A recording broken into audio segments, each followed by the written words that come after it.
I bet on myself. Yeah, I bet on myself. Yeah, I bet on myself. I don't need you, I do it myself. Yeah, I bet on myself. I bet on myself. I bet on myself. Yeah, I bet on myself. Okay, dream so big that they think I'm crazy. Let out the beast, no, they can't tame me. Don't play with me, better mind your business. I cannot stop now, I ain't finished. I'ma keep on going till I got that. Okay, the way that I'ma do it, they can't top that. No way. Critics trying to hate, but I don't talk back, I know that. Plotting on the kid with the bull, tell them all that. I'm the one that I'ma gamble on, I ramble on. I'm about to get my ramble on. And I'm the one they really couldn't get a handle on. Then when they see they missed the boy, they get a tantrum on.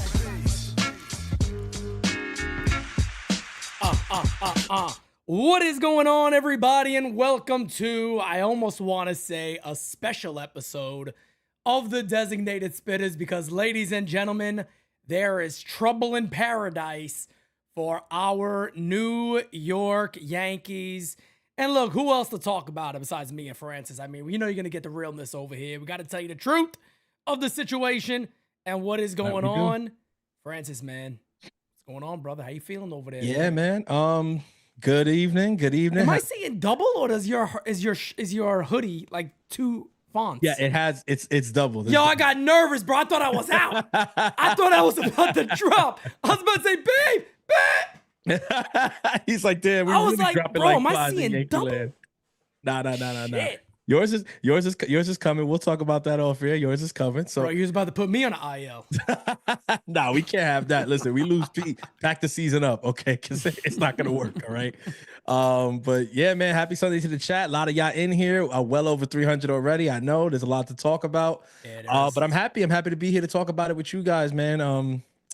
It's tough times in Yankee land, right? Yeah, man, no doubt about it. Let me say hi to a few people in here, too. We got Uncle Dom in the chat, Tina, Tim, all right. Thomas Crowley, what's up? Yo, Joe, my brother. What's up, everybody? All the 5 Joes. minutes of peace. That's a great name for right now, man. We need 5 months of peace. We need Would be quite a nice. bit time of Would be peace right nice. now. Kicking with Roy, what's up, my brother? How you doing?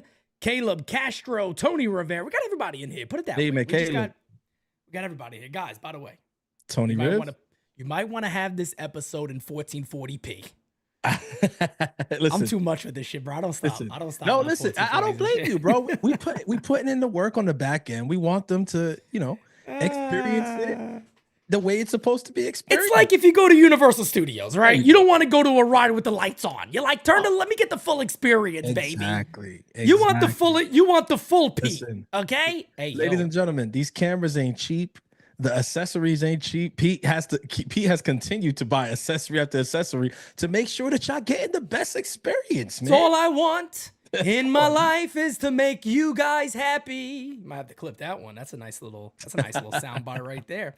But let's get right into it, man. The news is out there. Guys, let's not front for a second here either. We all knew it was coming. Exactly. So it's not like a smack across the noggin here. We all knew that this news was likely coming. Hell, we felt like it was coming last year, but here it is. Jim Bowden drops the news.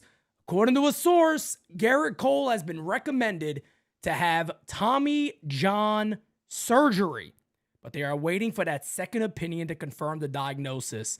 Folks, I don't give a poot what the second opinion says. I think Tommy John surgery is going to happen. I think it will happen. And Gerrit Cole's 2025 season will indeed rest in peace. What does it mean for the Yankees?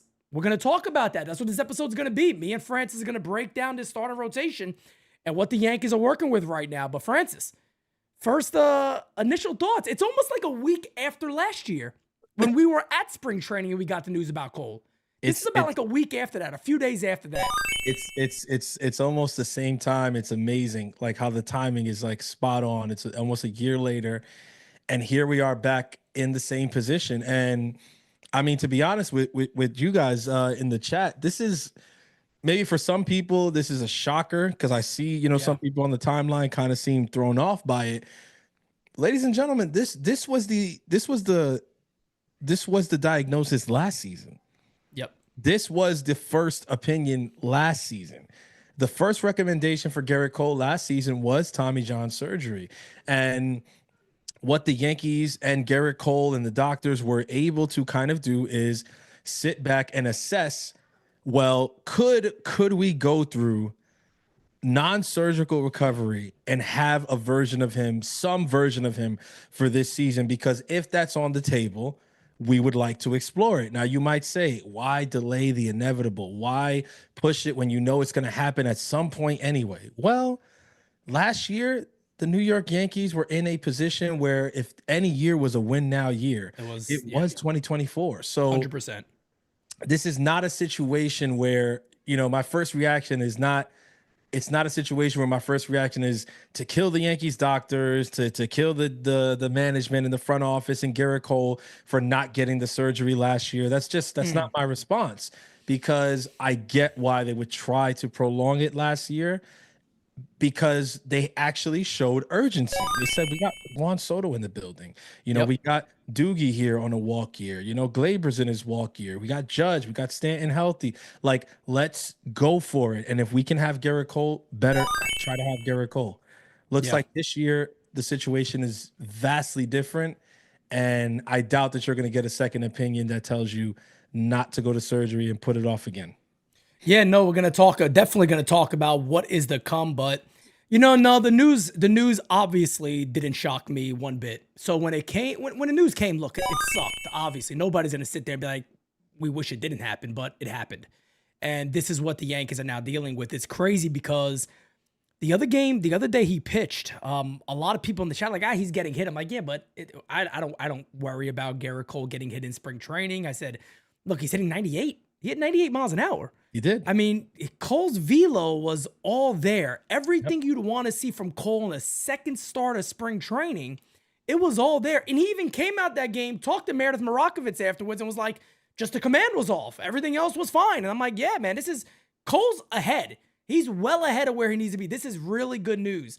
And then I guess the next day, that recovery phase wasn't there, and he had a lot of pain, and that's when that news dropped. And as Connor O'Neill says right here with the super chat, what up, Pete and Francis? At least he didn't wait until you guys made it to Tampa for the news to be announced. Yeah, because that's exactly the experience that we had last year when when that happened with Gerrit Cole. A couple of more super chats here. David Douglas says, that's why you never take a World Series appearance for granted. Needed to go all out. I don't disagree with that at all. Gates of Above says, as much ball busting I do to Yankees fans, injuries suck big time. Hope he recovers fast and bounces back Verlander style. Nah, man, I appreciate that. Gates of Above, of course, a Mets fan. Thanks. So we appreciate you, brother. Thank you for that. Jeff J, Dr. Jeff J in the chat. He goes, hey, fam, Pete, Francis, Jira, this is bullshit. Cole needed Tommy John surgery last year, and he pitched off. So why didn't he have the surgery in the offseason? Maybe come back late in the season. Cole screwed the pooch. Look, let me go back to what Francis said real quick. When put yourself in the shoes of the athlete. And I know people are going to say, yeah, but it's also up to the organization. Yeah, but it's also up to the athlete. You got to remember something here. As excited as we were for the Yankee season last year, guys like Gerrit Cole was too. Juan Soto on the team. The Yankees were the favorite to win the World Series in the American League. Everybody kind of pushed that narrative, including us here. Soto on this club, Soto, Judge. This is before the year began. We never knew how good that combination would actually be. Then they went on to be historic. Then they went on to go to a World Series. So if you're Gerrit Cole, you're sitting there going, I need to be a part of this. I don't want to get Tommy John surgery. If there's any chance that I don't have to get Tommy John, that I could figure something out, Gerrit Cole was going to figure something out. He's that type of competitor. Yeah. Does it suck for the 2025 Yankees? You bet your fucking ass it sucks. And we're going to talk about just how bad it sucks here now. But I don't blame the Yankees. I don't blame Gerrit Cole for not doing it last year. It's easy to say that now. I can't get with that directly. Some people even say, well, they should have just let him walk. Stop it, folks. Come on, man. Look, I get how it looks right now sucks, but let's talk through it for a minute. And nobody here is going to bullshit you and say, they're okay. Nobody's going to bullshit you on that, but we will talk through it. Listen, hindsight is always 2020. And as sports fans, we do that all the time, and I get it. I get it 100%. When you do what Pete just said, though, when you put yourself in the shoes of the athlete, you have to understand that what triggers a pitcher a lot of times with this injury is not the performance on the mound. Yes, we've seen pitchers walk off the mound and feel something while pitching a lot of times, but a lot of times it's also brought to their attention through their recovery process. The same exact thing happened last year. Last year in spring training, that's what it was. It was a recovery problem. And he said, I'm not recovering the way that I'm used to recovering. Gerrit Cole was saying, he's like, I don't, it's taking longer. The soreness is lingering too long. Soreness is normal, but it's lingering too long. So that's what triggered him to say something's off. This season, the same thing. I mean, he went out that day, he was touching 98, everything, okay, didn't have the best start or whatever, but on the mound, he was performing, but it was the recovery, extended soreness, the soreness not going away, the same thing. This is the same issue. Now, some people will say, like Dr. Jeff J just put in there, well, then if that was the case and you knew that was the recommendation last year, which again, I'm pretty sure that it was, why not first thing in the offseason just get the surgery? Well, if he pitched throughout September and October and was recovering fine, then I'm sure it was a conversation with the doctors and the office, at the year-end meetings, like, hey, what do you think about? I'm sure it was a conversation. But if Gerrit is sitting there saying, I mean, I've been recovering fine. I mean, we just went all the way to the World Series and I recovered great after every start in the playoffs. I think I'm okay. Let's see how far we can push this thing, because he's not in his 20s anymore, so he's going to try to avoid this at all costs. Some people say, especially like a doctor would probably say, but this is unavoidable. An athlete always thinks, you got to remember this, an athlete always thinks that they can cheat, the age, that they can cheat injury, that they can cheat. They just have that mentality. And surgery is always the last option too. Yeah, you got to remember, these guys, they don't get to where they get to without believing that they're invincible. And again, for us, it's like, but come on, man, you're not invincible. Yeah, we know that, but they have this belief in themselves that, no, maybe I'm going to be the guy that, like, whatever. I mean, how many people do you think told Tanaka to get the surgery? Of course. And you got a great case for him that it could have lessened his career in the majors. Completely. I mean, he may have been a much different pitcher, because I don't care what anybody says, the Tanaka we saw for those first 11 starts or whatever it was, he was never the same guy again. He was never the same pitcher. Ever. Even though he was young, he was still never the same guy. It just goes to show you, like, these guys a lot of the time, and he pitched the rest of his career with a bone spur, and you think, like, I mean, how did he get away with that? Yeah, he got lucky, but he's like the 1 in a million case that it didn't just explode on him. Hey, yo, because it definitely, I know, because it might want to clip that one. AYO, Lord have mercy. Let's move on. Let's have you stop talking for a second, all right? Let's move on after that. My God. Jeez. We got a super chat from Kyle Malay. He goes, went from a super rotation to a meh rotation, or meh, whatever the hell that. See, I'm not hip. I'm not here with the new kids. I don't know what that means. I think you said it right. Meh. Did I say meh? Is that it? Meh rotation. Mets rotation. I'm joking. Stop it, Mets fans. I love you sons of bitches, all of you. We got a couple of super chats. Let me get to these before we move on. Jeff J says, the minute the World Series was lost, he should have had Tommy John surgery then.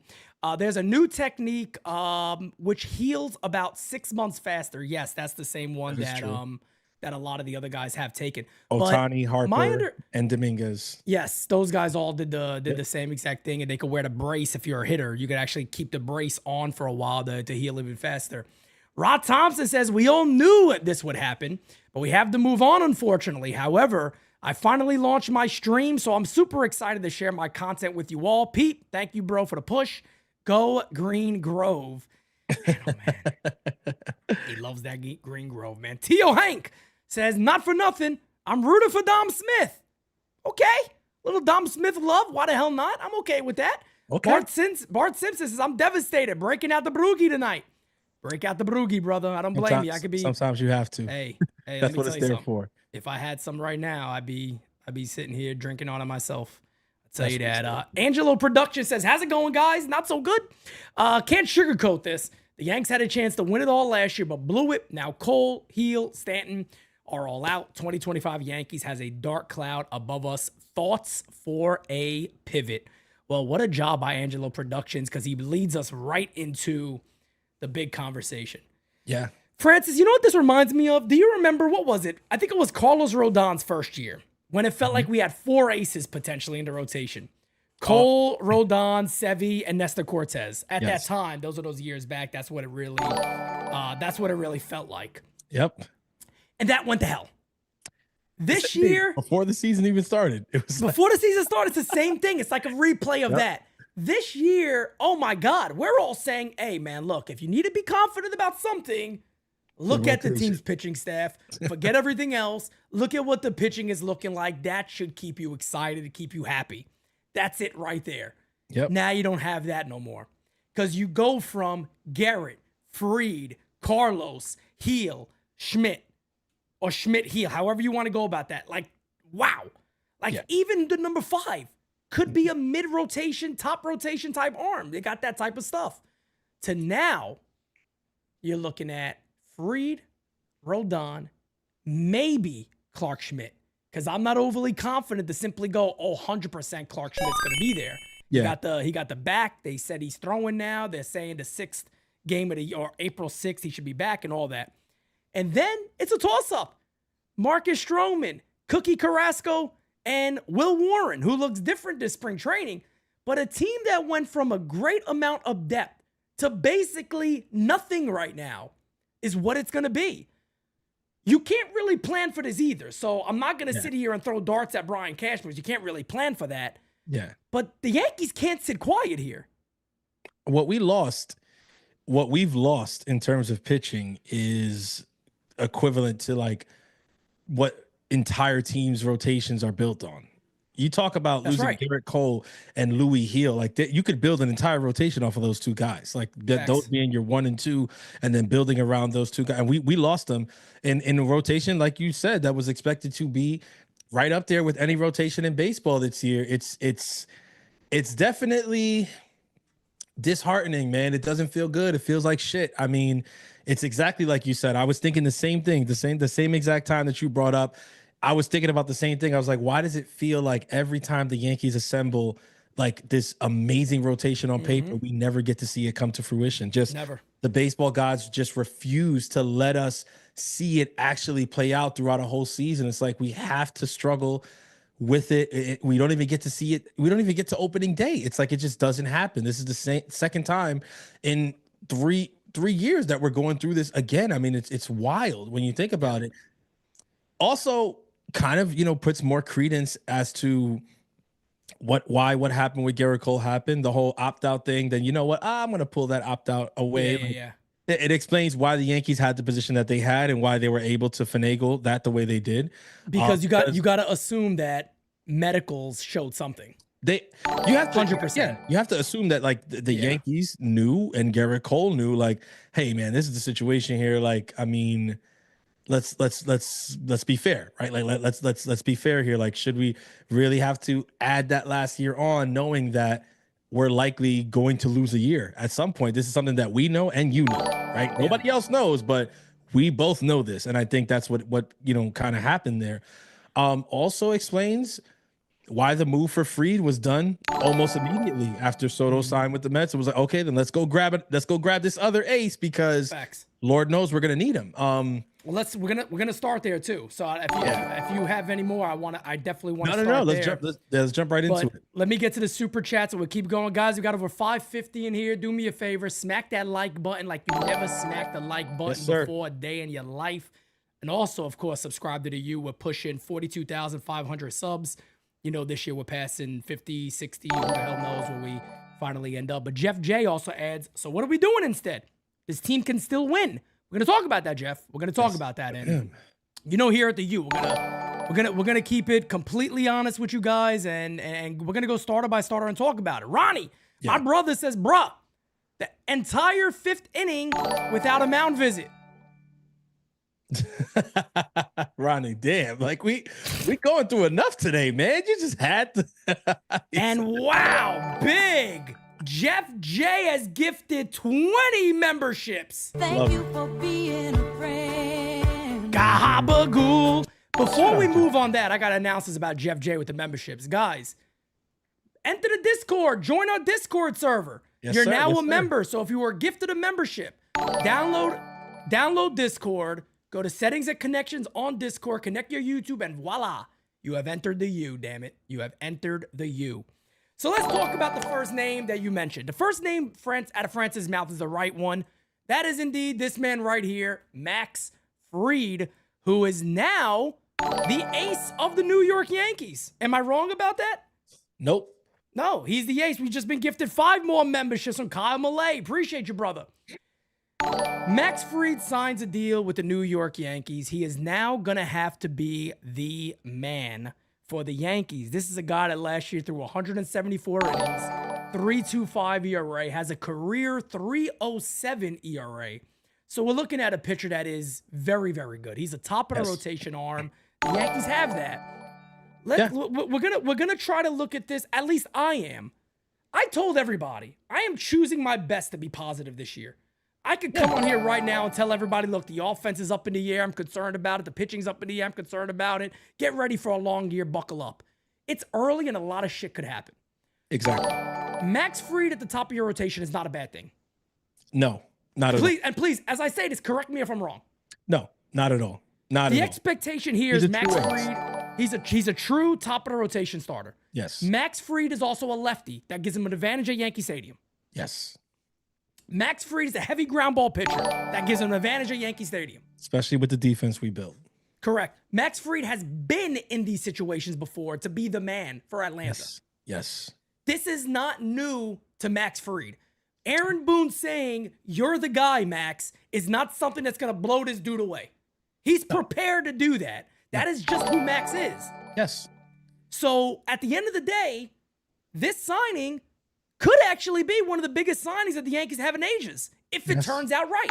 If this signing works out, and Max Fried is even a top 3, top 4, top 5 Cy Young candidate this year, because he has that good of a season, this may be one of the better deals that Brian Cashman has made when a lot of people are panicking about it because of the years, and I get it. Yeah. But for 2025, this move may be bigger than any of us even anticipated it being. For sure. For sure. 1000%. And I think that's what I was alluding to prior, that like it didn't shock me. The Max Fried deal with the Yankees didn't shock me. We knew that they were going to be interested. We knew that they would be a player. The quickness with which it happened, because I knew that they would make a pivot after losing 22, is just how quick they went and made sure that they got that deal done. Within 48 hours. Eye-opening to it, but then to me.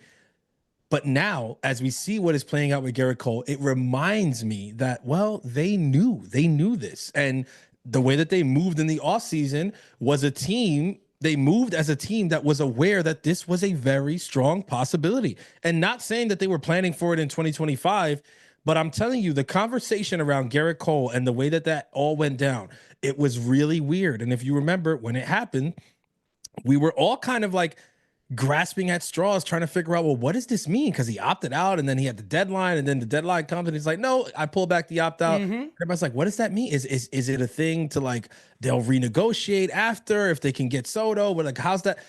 Now it's very clear, it's very evident that basically what happened was he triggered it to see if he could get that extra year. And the Yankees were like, I mean, we're about to lose a year from you anyway. We know this. Like, we know it. So that's where they were, and they moved like a team that had this awareness that we're gonna lose our guy for a year and change at some point. Facts. Max Fried is right there. Let's go. Let's sign this guy, because whenever it happens, we'd rather have Max Fried than not. And here we are. It's happening right off the rip in first year.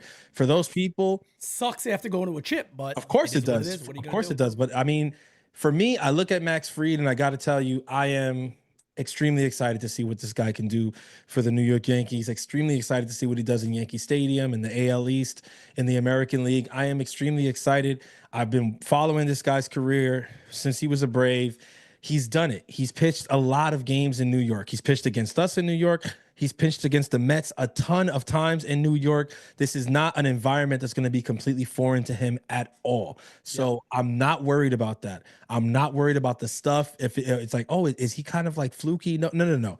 Max Fried is a true ace. This is not a guy where it's like, well, he has ace potential. Like, no. He is a true ace. He was paid as such. His contract says so. His resume says so. He is a true ace. And if the Yankees were at full strength, we would be sitting here boasting a rotation that the 1 and 2 are true aces, period. No arguments. And the good thing too about Max Fried is that teams don't hit him hard. The average exit velos on Max Fried are just not good. They're low. Teams do not square up Max Fried. Again, he's a guy that puts the ball on the ground a lot. And with the Yankees' improved infield defense, that should it should be significant for them. It's definitely what you want. That's the type of guy you'd want at the top of your rotation. And I see some people saying, look, I got it, guys. Again, real talk for the real fan. I'm going to keep it $150 with you. You can't sit there and go, well, I think he's a better 2 than a 1. He's the one. He's the one. There is no other option right now. Max Fried is the one. There is no, I like him more as a 2. Yeah, we do too. You got to be. He's a 1. I think we have to be realistic too, in a sense, though. Like, of course, you can sit here and say, oh, well, I like him better as a 2. We had the luxury of saying that because of the rotation that we built pre-injury. Well, I love him as a 2. I mean, it's amazing. But the reason that it's so amazing to have him at 2 is because you know that in reality, he's a 1. So if he's at a 2 in your rotation, that means you have a pretty freaking good rotation. I mean, let's look at the Dodgers for a second, right? You got Yamamoto, Ohtani, Sasaki, Glasnow, whatever. Yeah. Of course, a guy like Tyler Glasnow looks amazing in the 3 slot or the 4 slot even. But the reason he looks so good in that slot is because you know he has number 2, number 1 type stuff. Facts. So let's call a spade here. I would 100%. Love him to be our number 2, but I'm not going to take away from the fact that he is a true number 1. Yep. We still have a true number 1. I think what this injury does, it doesn't kill us at the top of the lineup. What it does is it kills us at the back end of the rotation. Yeah, and that's going to be a fun conversation right there.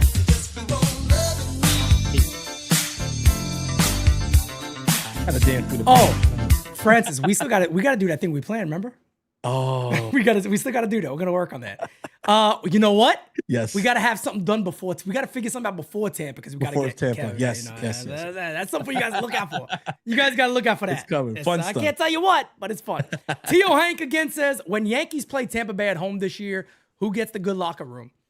Oh yeah, shit.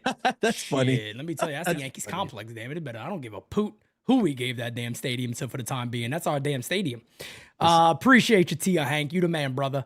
Let me see. We got another one here. Rah, my brother says, Pete Francis, Yankee trainers, get them fired. Get them on out of here. We'll touch on a lot of that stuff a little bit too. Chris Silva says, Platano Pete. Que lo que, Francis. A&L says, what up, Tio? Hey, what's up? Those are my guys, my little niece and nephew over there, man. Let me go ahead and give me a second. Let me close this off. Next in line for the New York Yankees is my friend, Carlos Rodon. My guy. Yeah. The Cuban Carlos Rodon. Everybody knows that is my guy. Hell, we even became friends. That is my guy. That's your dude. Carlos Rodon. And man, oh man, look, I'm going to be honest with you guys. A lot of people gave this man a lot of shit last year, and rightfully so. I'm not going to take it away from you. He was an asshole. He was an asshole his first year. He even said it. Yeah. You know, turning your back on a coach, doing all that fucked up stuff. Nobody likes that. We know all that. Hangers and bangers, don't do that in the chat, please. I don't know why you're spamming for it. Don't do that in the chat. But Carlos Rodon had a good year. He did. He didn't have a bad year. I know everybody kind of, he had a 3.9 something ERA. It's not good. Folks, he had a good year. If you take away that horrible stretch of 4 or 5 outings in a row that were really, really bad, he had a really, really strong year. I mean, you're talking about a guy that probably would have had a 3.3 ERA. Yeah. 3.5. And I know you can't take that stuff away, but the year was a lot better than what the numbers actually showed you for Rodon. But you have to look at it at a whole. That's why it's good for you to say that, because you have to look at things like with the full picture, and the full picture says what you're saying, that he was a pitcher who was even better than the numbers showed. Correct. And has he been the guy that we saw in San Diego? No. I mean, No. excuse me, in San Francisco? No. He has not been that guy. We all know that. What's he going to be this year? I don't know. We'll see. Let's see. He looks a little healthier, to be honest. He put on a little bit of weight. I think good weight. I don't think it's Healthy that weight. I think he's put on healthy weight. Mm-hmm. I think he seems confident about the season. I think he's comfortable with where he is with the Yankees, and he pencils in as the team's number 2. And let's be honest, he's also a guy last year that developed a brand, I would say the best changeup he's ever had. It was one of the most pitches swung and missed at in Major League Baseball. Yep. So it was a very, very effective pitch for Carlos Rodon. And all you got to hope now is that he's been able to build off of that. That pitch is developing. That pitch is now better. We've seen him many times, especially towards the end of the year last year, especially in the postseason. He was hitting 95, 96, 97 consistently. So we're hopeful that is the guy that we're going to keep seeing, that he could be that guy. And again, for me, Fried Rodon at the top of your rotation, that's not worst case scenario. Obviously, for us, it wasn't set up as best case scenario, but that's not horrible. That's not horrible for any club. No, not at all. Not at all. Listen, with Rodon, what am I looking for in 2025? Am I going to sit here today and say, well, Rodon, look, now the pressure's on you, buddy, because now you're back in that number 2 slot and we need you to do this and we want to see San Francisco Rodon and I'm not saying that right now. I'm not doing that today. What am I looking at for Rodon?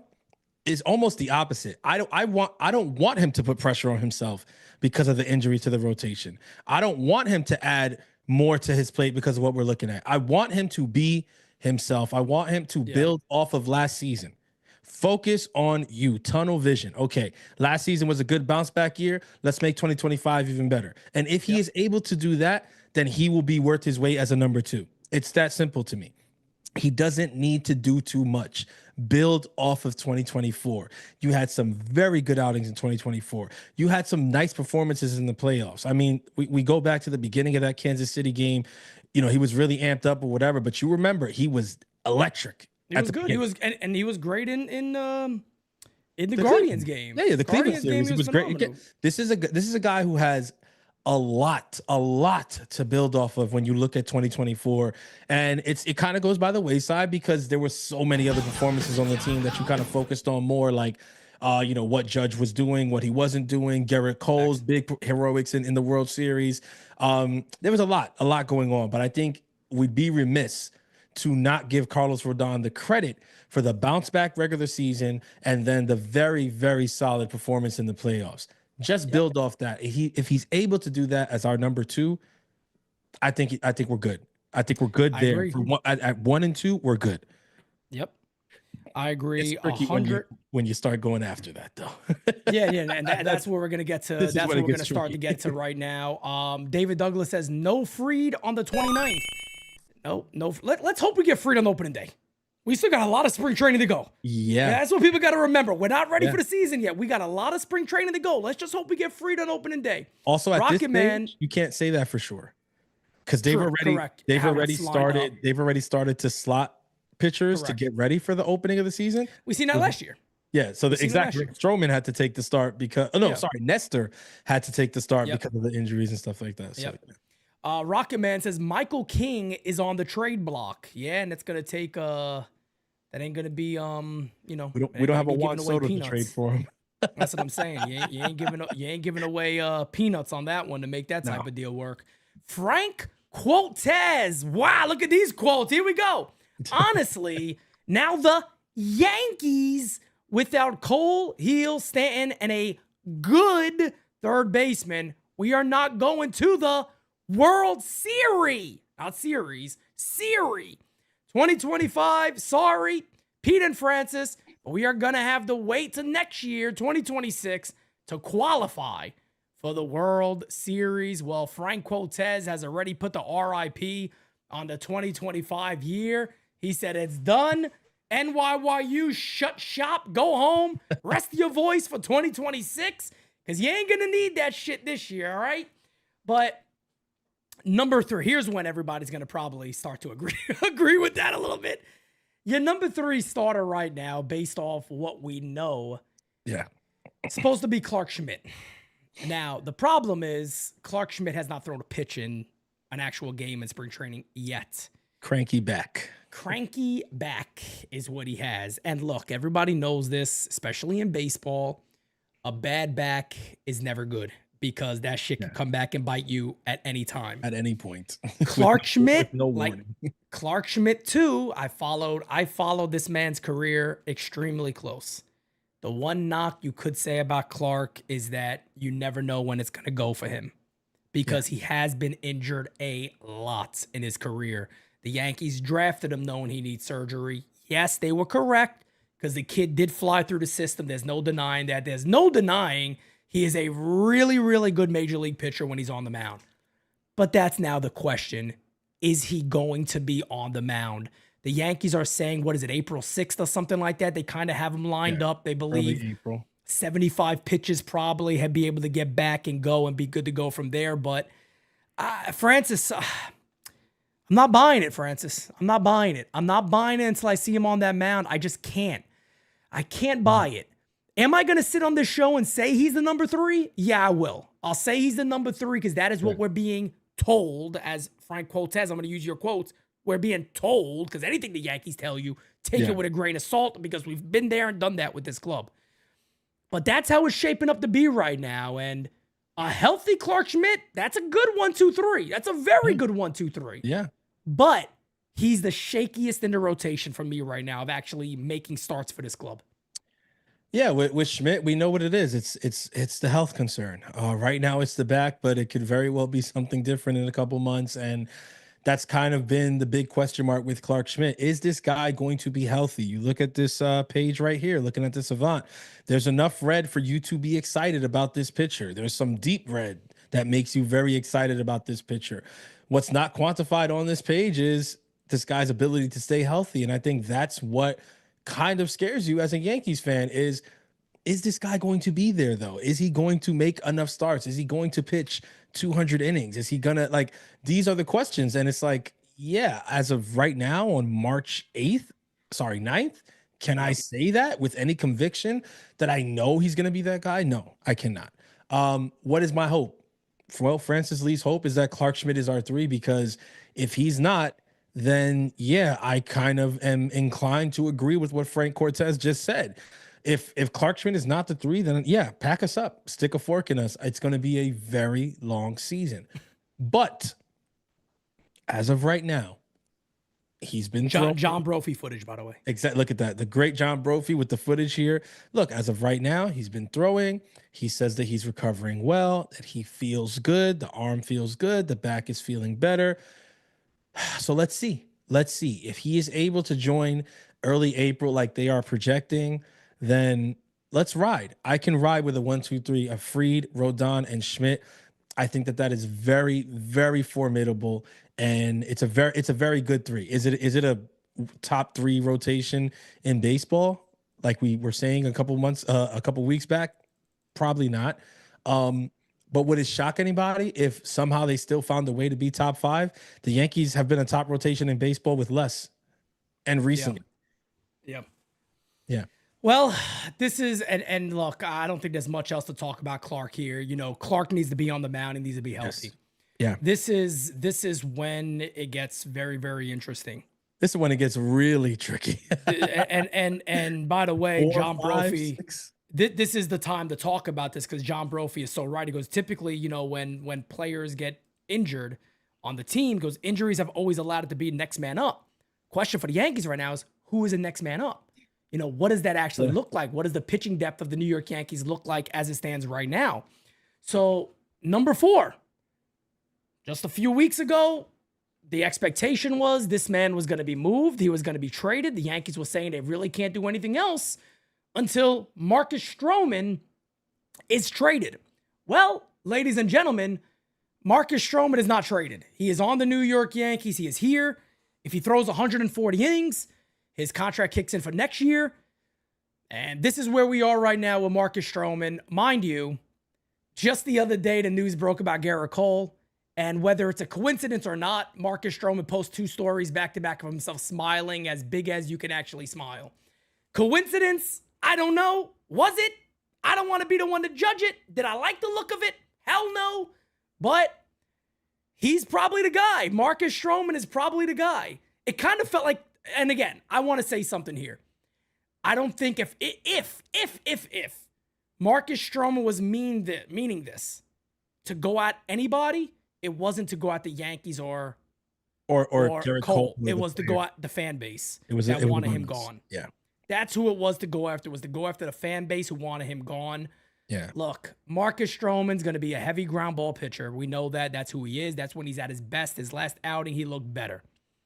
Yeah. But he's your number 4. He's going to have to be good. Can you rely on him being the same guy he was the first half last year? He's a year older. I don't know. He's a finesse guy. He's not going to blow anybody away on anything. You know what I mean? I don't know. I don't know what it's going to be with Marcus Stroman, but look, we're going to find out because Francis, I don't think this guy gets traded. I don't think even if a team comes calling, the Yankees move him.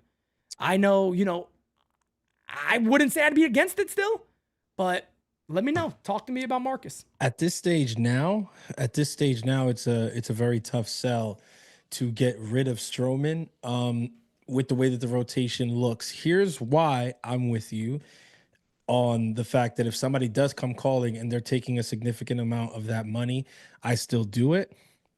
Because at the end of the day, your season isn't made or broken on Marcus Stroman. Okay. Yeah. Like if the Yankees get to a point where the season is make or break on Marcus Stroman, chances are the season was broken long before that. This is not a knock on Marcus Stroman. This is just an ode to how the team was built. This team isn't built to rely on Marcus Stroman. It never was. The rotation wasn't built to rely on Marcus Stroman.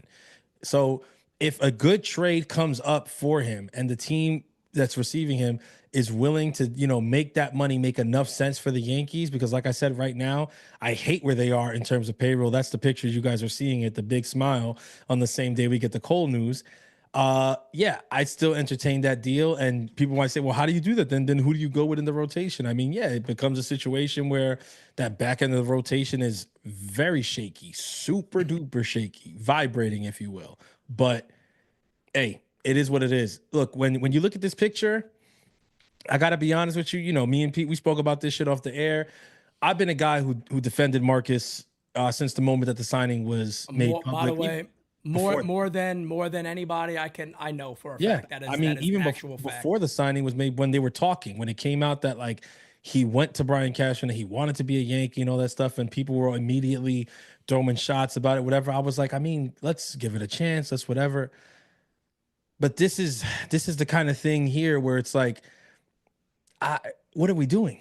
Like, just what are we doing? And I get you might have, whatever feelings, because I've seen you respond on Twitter this offseason to fans saying that you should be traded or that you're overrated or whatever like that. But again, you're constantly telling us how you're in this positive space now and that you're not focusing on that stuff as much, and you're focused on love and the people around you, your family, the ones that care about you, and winning and all that. Well, if that's the case, then why does it feel like you're still trolling fans? And it was one thing to do that when you weren't a Yankee, trolling Yankees fans and saying things like that. It's an entirely different thing to troll Yankees fans as a current Yankees player. Like, you are being paid right now by the New York Yankees. Facts. And look, some people could say, I don't know, it could be coincidental. It probably was listen, if it's still bad luck. If it is a coincidence, and I'm not ruling out that it could be, because again, things happen. This is the worst kind of coincidence that could have happened. Facts, bro. 100%. Like, read the room.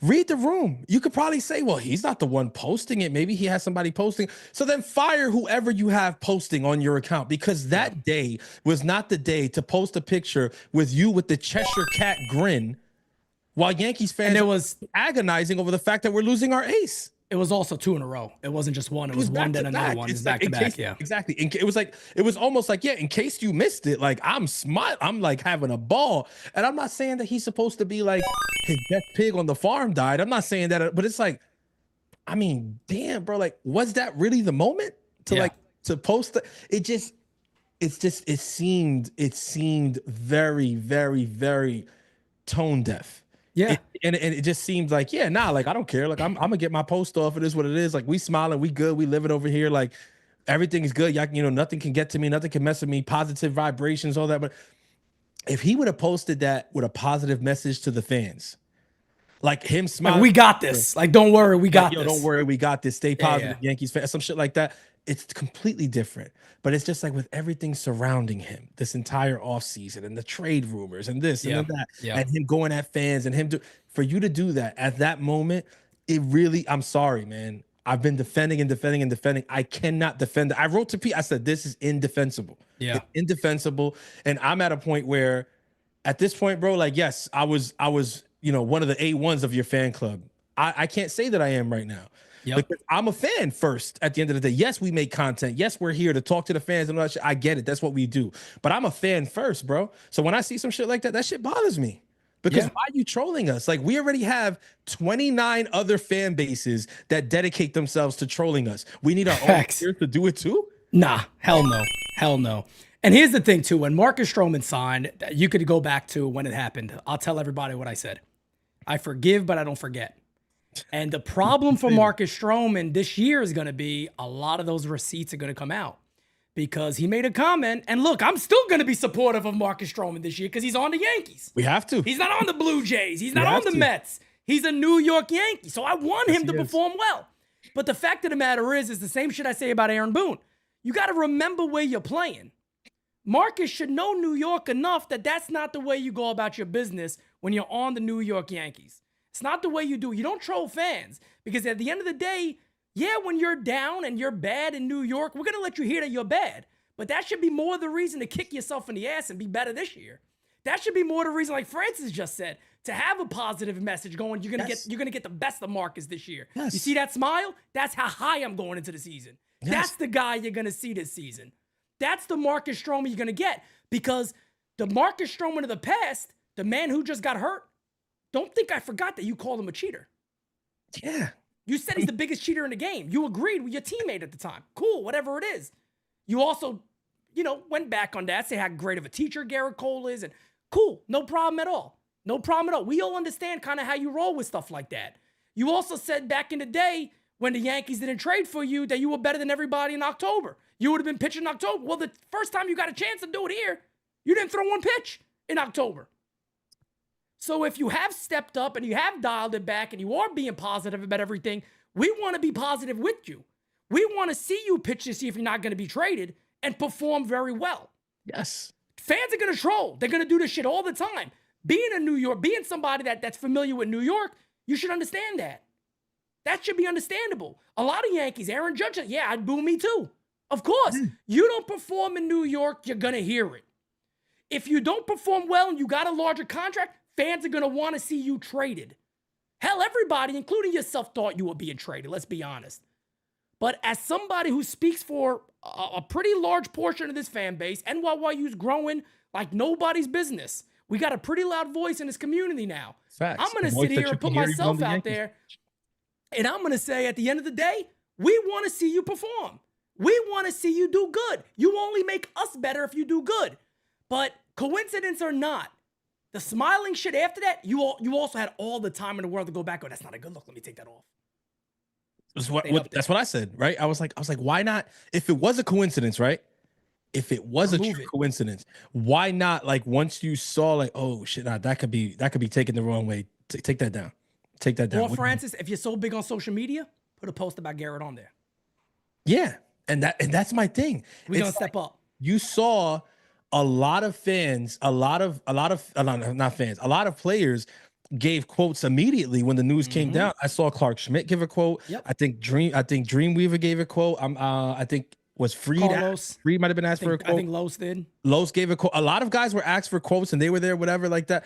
Why not give a quote? Why not give a quote there? Like, yeah, I think this is tough, but like, we're gonna be resilient. Marcus is a very, very eloquent speaker. 100%. Marcus is a very eloquent speaker. And again, if anybody wants to come at me or friends back, nah, you guys came at. When Marcus Stroman said I'm a starter, what did I come on here and say? He told the truth. You said he was right. He was right. He handled it perfect. Yes, this is what's so upsetting because people were killing him all off season. They were killing him all off season, already trolling, already what? And we've been here kind of banging the drum as like, yo, what's happening right now with the Yankees and the trade, that's not his fault. That's not his fault. The $18 million that he's owed, that is not his fault. The Yankees agreed to a contract. This is how contracts work. They Yep, that's agreed right. to pay him $18 million. If a year later they want to pretend, because that's what they're doing, I'm not going to sit here and play this game with anybody any longer. If a year later they want to pretend that is stopping them from going forward and improving this team, that is on them. That is not on Marcus Stroman. We know that. Okay. Yep, So 100%. we've been saying this for weeks. And when he made the comments and everybody was like, oh, but I don't like the way he said that. And why did he say that? Whatever. Pete came on, I think it was the same day. Because I did. He made the comments at 8 a.m. as soon as he Same reported. day. You had all rise that day. Literally the same day came on and said, what did he say that was wrong?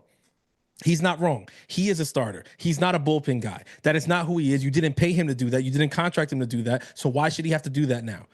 And you can say whatever you want. Well, all the cliches about, but whatever helps the team win. Yeah, that shit sounds nice in a movie. This is not a movie.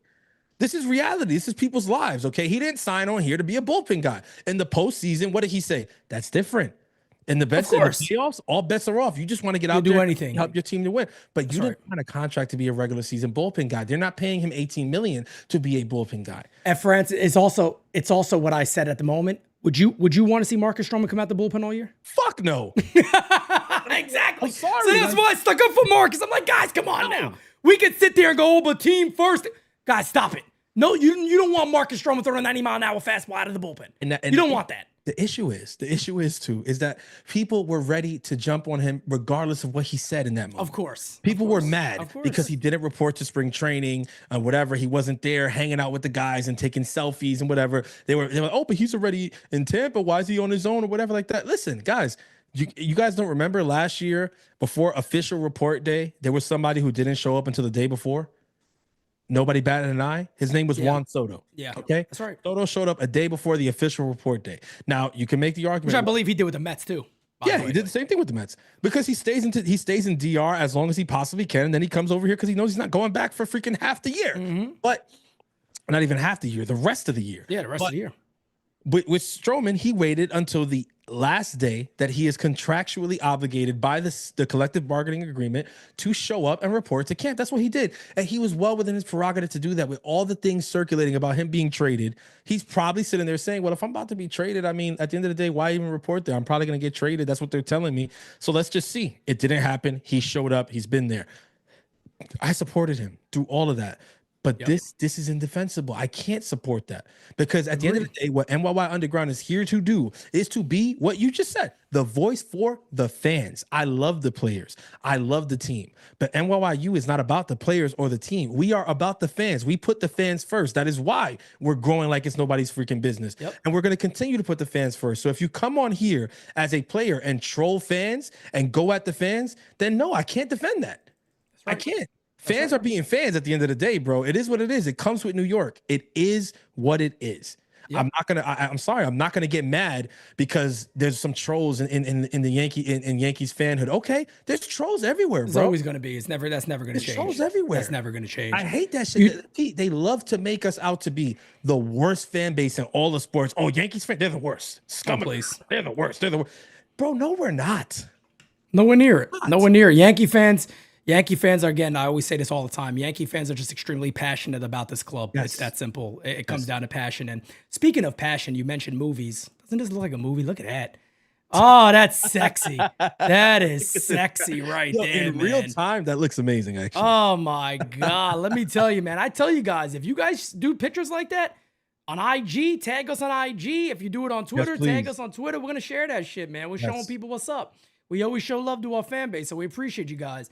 Rocket Man with a super chat says, guys, remember that Carlos Carrasco reunites with his ex-pitching coach, Matt Blake, who made him a star pitcher in Cleveland. Well, we're going to talk about the number 5 starter coming up here momentarily. Holden says, we double down. It's not coincidence. So I feel you, brother, and you got every single right in the world to feel that way about Marcus Stroman. No doubt about it. You got every right to feel that way. Frank Quotez says, guys, what I said doesn't mean that I won't keep supporting NYYU.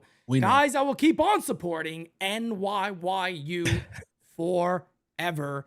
Well, Frank Quotez, we appreciate that, brother. So thank you so much for it. And we know that. He's clarifying. He's saying, look, I'm the U over the Yankees. I'm the U over the Yankees. Listen, I love that. That's dedication. what the Yankees do and whatever happens in the season, that has never affected what we do over here.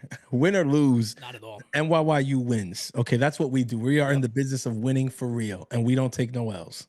Bart Simpson says, does Cole's money count against payroll because of the injury? I believe it does. Yeah. I believe it does. What people are getting confused is that when the Insurance. player gets injured, that there's insurance or whatever. That just means that the actual money that they were going to pay out of their pocket gets back into the owner's pocket. It doesn't affect the luxury tax payroll, though. Correct. His contract is still against the luxury tax payroll. Same for Stanton, same for DJ LeMahieu, same for everybody. If not, it would change. I mean, that would completely change the game. And I think it's something that should be negotiated in the next CBA. I mean, not saying that it comes off the payroll completely or whatever, but maybe they can negotiate something where if a player misses an entire season or a significant part of the season, maybe they can negotiate something where a percentage of that contract is changed for luxury tax purposes, because it really does suck to have to pay luxury tax and all that stuff when you didn't even have the luxury of having that player play for you. That's right. So yeah, it definitely sucks. Something to think about. Here we go.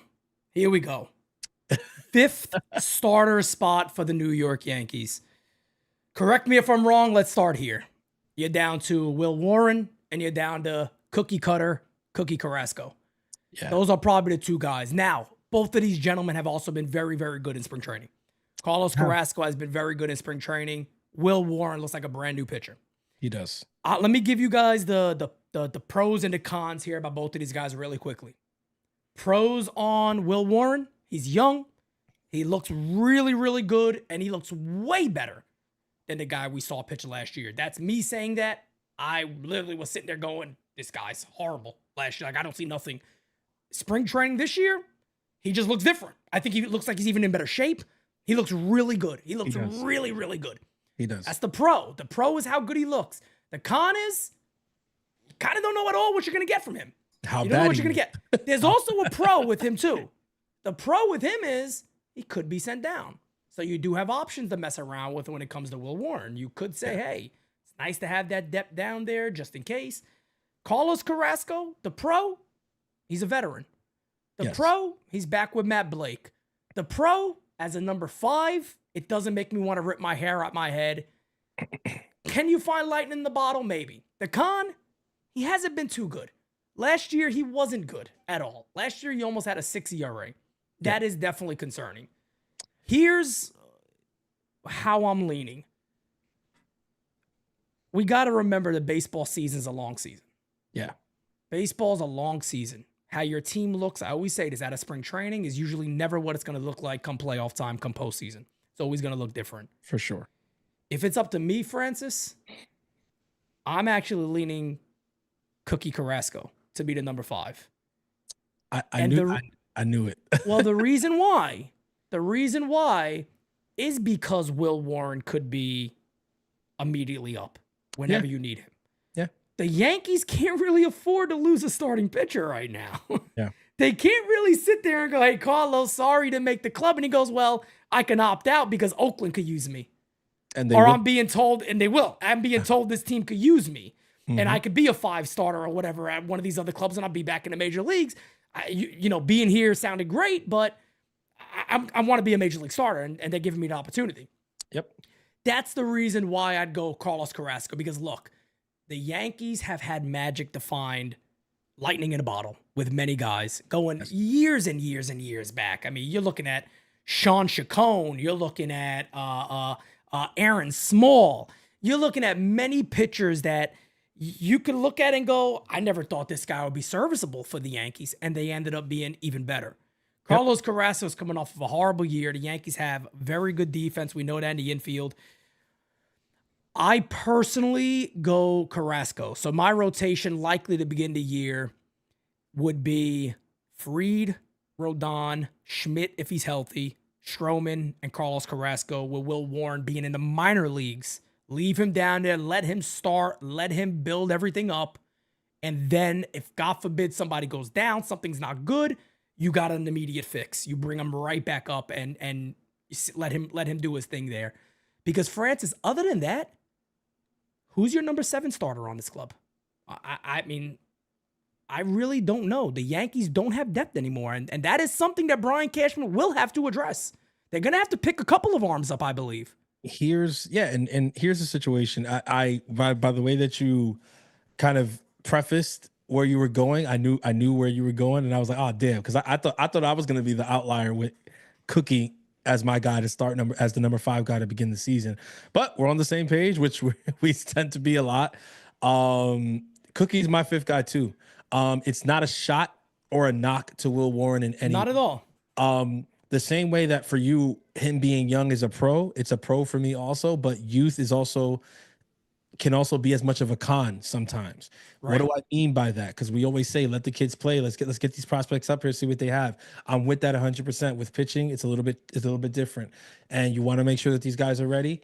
You talk about killing a kid's confidence. There's no easier way to do that than bringing up a pitcher when he's half-baked.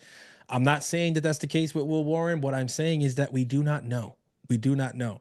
What we do know is that he is going to be a contributor for the 2025 New York Yankees, like it or not. Yeah. He's going to have to be. That's right. I just don't know if that is as the number 5 starter to start the season when Cookie's right here. He's the vet. Let's see what we have there. Like you said, if it doesn't work, if it's absolutely horrible, putrid, they DFA Cookie. This is not an issue. This is not a guy that they're tied to, invested in big money or whatever. Correct. If it doesn't work, they will DFA him. Okay. Exactly. They will have no qualms about DFAing him in May. Okay. It could happen that early. But, if it does work, if they do find the lightning in a bottle, right, to use the phrase that you're using, then it could be a huge help because, yes, then Will Warren is that number 6 guy, and he looks to be right now an amazing option as that 6th guy in a rotation. An amazing option. If what we're seeing in spring continues to hold true, then yes, that will be amazing. As far as people saying, well, he's going to have to pick up more arms and stuff like that or whatever, I agree. I think obviously anybody will tell you to get through a major league season, you probably need about 7 or 8 starters. Oh, right? They have to. Now, remember, they lost Brubaker too. Brubaker's lost, so. Yeah, we have 6 guys that we can name. We don't have the numbers right now. And in the minors, there's not a name that just is screaming in my mind right now, like, oh, that guy, that nobody's really set themselves apart for me. Like, no, we had him. Chase Hampton was there, but he's getting Tommy John surgery. No, but that's what I mean. I mean, he's 100%. I'm not even. He doesn't even come into the equation for me right now. So, yes, they'll probably have to do that. Here's my thing: for the fans that are clamoring for the big money investment, you know what I mean, the big trade, the blockbuster trade, or something like that, I don't see it right now. I don't see it right now. I don't see it at this point in the off season, in spring training. I don't see it. Am I saying that I guarantee that they will not do it over the course of the year? No. If the Yankees find themselves in a situation where the deadline is approaching and it is clear beyond a reasonable doubt that if they add a decent arm to this rotation, they have a legitimate shot at returning to the World Series, then I think it does become a big possibility. Because I'm sure that regardless of all the injuries and everything that's going on, and we're saying about them imposing the cap and all that, they do. The goal is to get back to the World Series, though. Correct. And the Yankees themselves still believe that they can do that. They still believe that they have enough talent in the building to do that. And I'm going to go out on a limb and say that I still do see a path for that to happen. Yeah. Well, I want to get to this super chat because I knew this was going to come up. And then I got to talk about our good friend, Mike Rodriguez. There you go. Who just put out a tweet. Jaro says, big fan. What about Trevor Bauer? He is cheap. No, I knew that was going to come up, folks. Trevor Bauer is not coming back. And again, look, this is no knock on Trevor Bauer. Trevor Bauer is not this ace that everybody thinks he is anymore. I mean, I'm not trying to be an ass. I think Trevor Bauer should look, however, whatever you feel about it, you hate seeing, I don't even want to get into the whole case and all that stuff. Look, he hasn't been found guilty of anything per my understanding. There's a lot of nasty shit out there that we probably don't know all of it. He hasn't been found guilty of nothing. You never like to see anybody's job with somebody blackballed and not allowed to to kind of be in the major leagues, he's still making a living. He's still making a living. He's pitching wherever he's pitching. And look, he's not going to be a Yankee. He's not going to be in any major league club.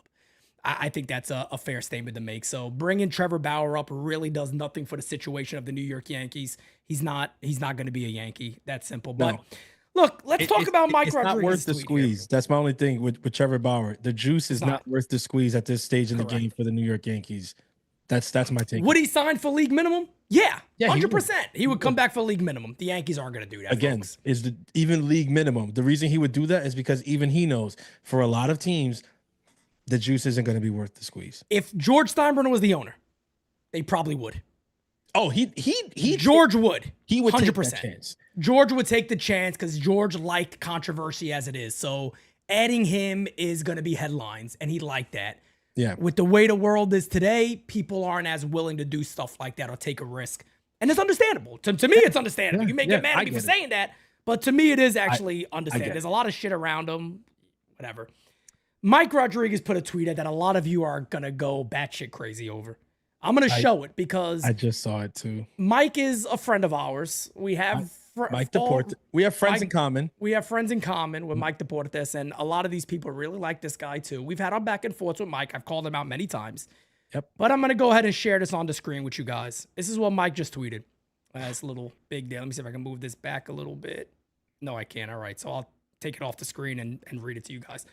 According to my sources, Brian Cashman might consider pursuing Eric Feedy, Dylan Cease, and Sandy. Additionally, he could explore the possibility of reuniting with Sonny Gray or Michael King. However, apparently Aaron Judge is pushing them to get Sandy. Again, take it with the biggest grain of salt you've ever taken anything with. It doesn't mean that, anything like this is going to happen immediately. Probably not. But yeah. Here's my take on it. Let's start with Sandy. Sandy is and here is the tweet too, by the way, so everybody can see it is an actual tweet. There you go, guys. Look at that. Looks good too. We'll start with Sandy, right? He's the guy pictured. He's the biggest name, I would say, on the tweet. He's the biggest name there. Sandy Alcantara is a trade candidate. At this point in the season, it would shock me to see him traded this close to the start of the season. Unless if the Yankees were like, here's Dominguez, and I highly, highly doubt that would be the case. At this point, I'm going to be honest with you. I do see him being traded possibly at the deadline. I think he's gonna. If I was a betting man, I would say he's the biggest name come deadline time. He is the biggest name along with Vladimir Guerrero Jr. Those are going to be the guys who kind of control the trade deadline, scuttlebutt and everything going on with that.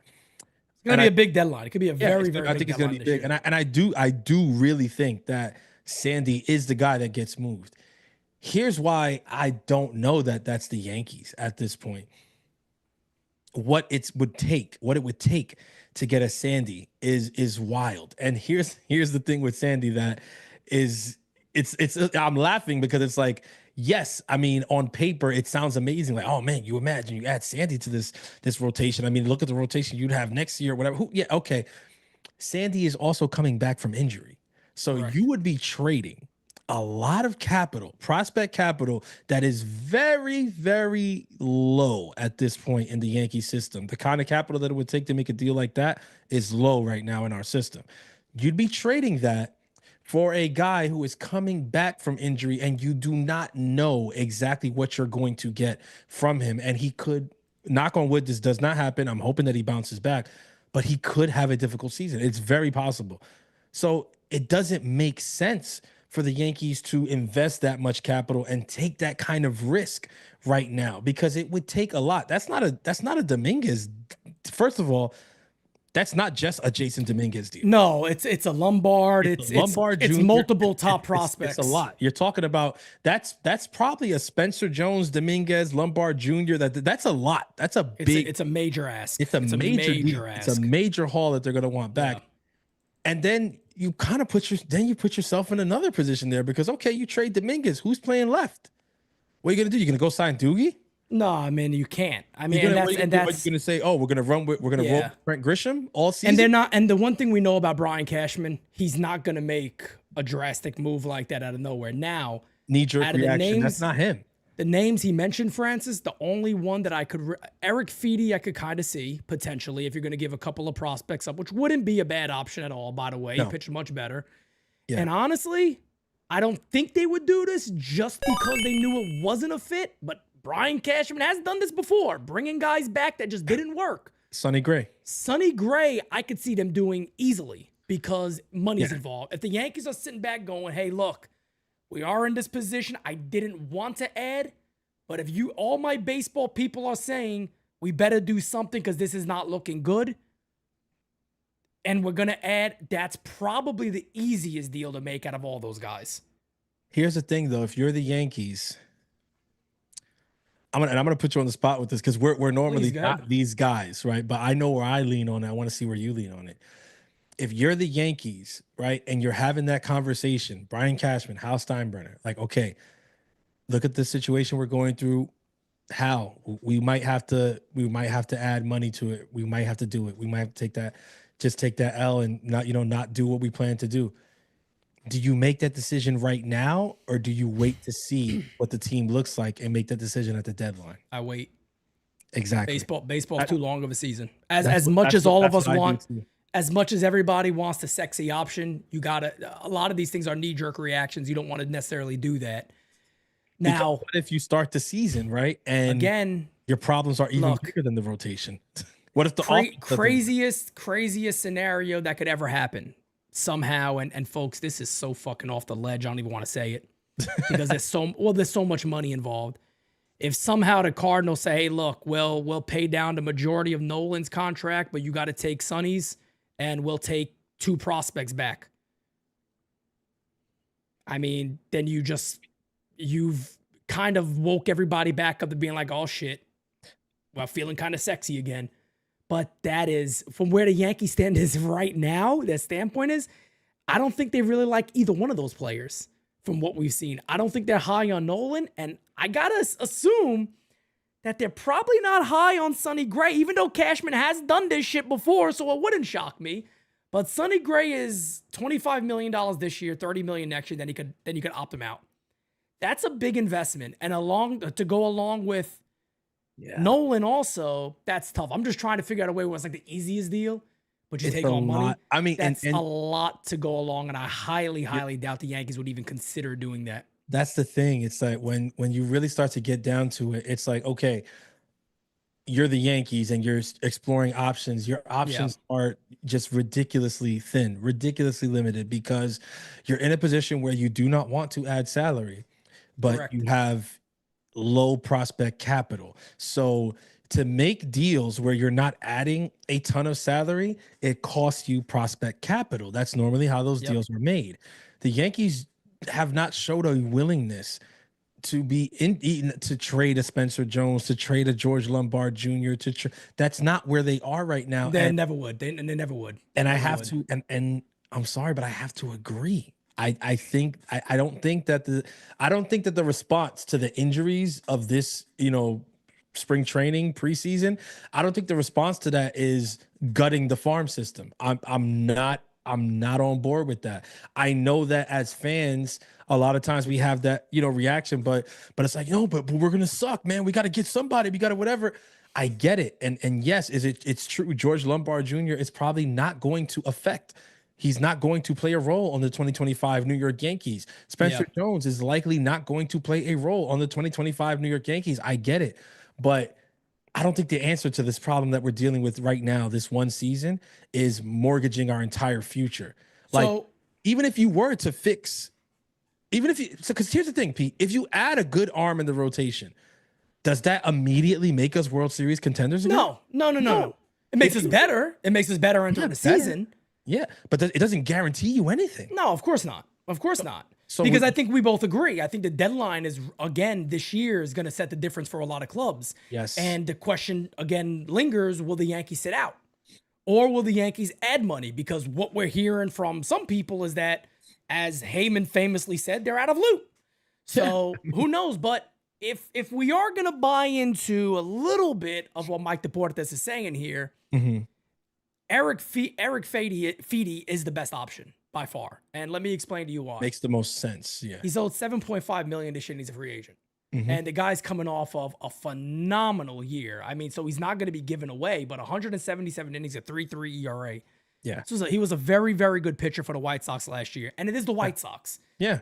But the White Sox are also not going to give this guy away. But the problem they have is you're also dealing with a guy with no control, and we know he's not going to come back to you.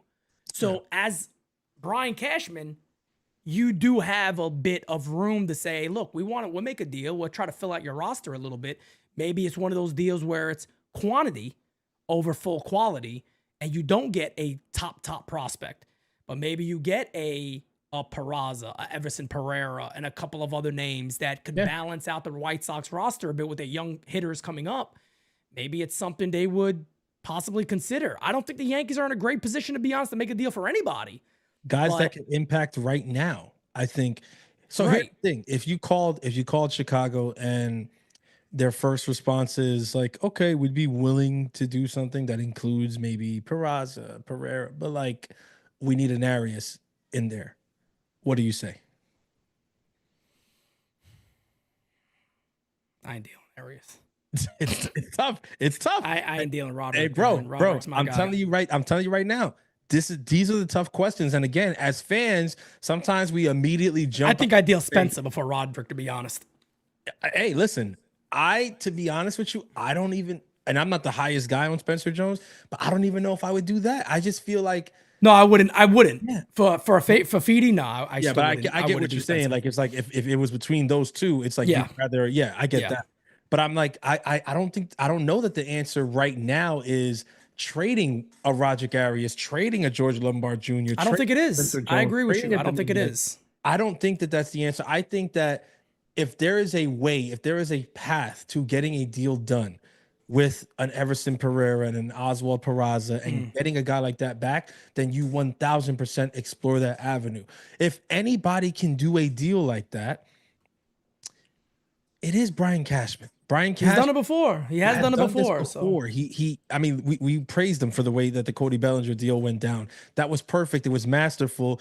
And it does have them in a position to kind of pull off one more of those deals. But the reason that I'm sitting here saying it's not likely is because that takes a lot of work between now and opening day, and there's just not that much time. Now, is opening day like this hard deadline? No, this could be something that they start talking and kicking the tires on now, and maybe doesn't materialize until mid-April.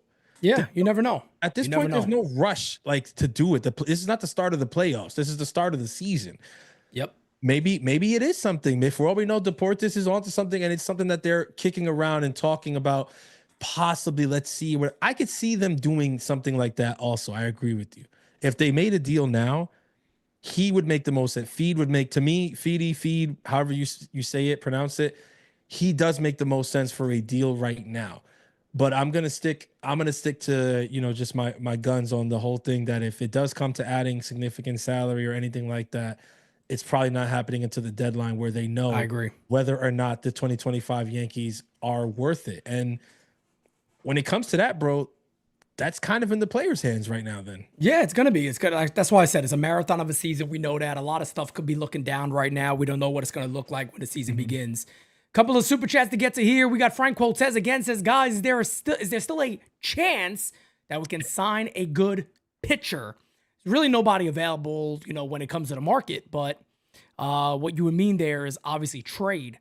Rod Thompson says, Judge somewhere minding his business and Mike blows him up. Laugh out loud. Yo.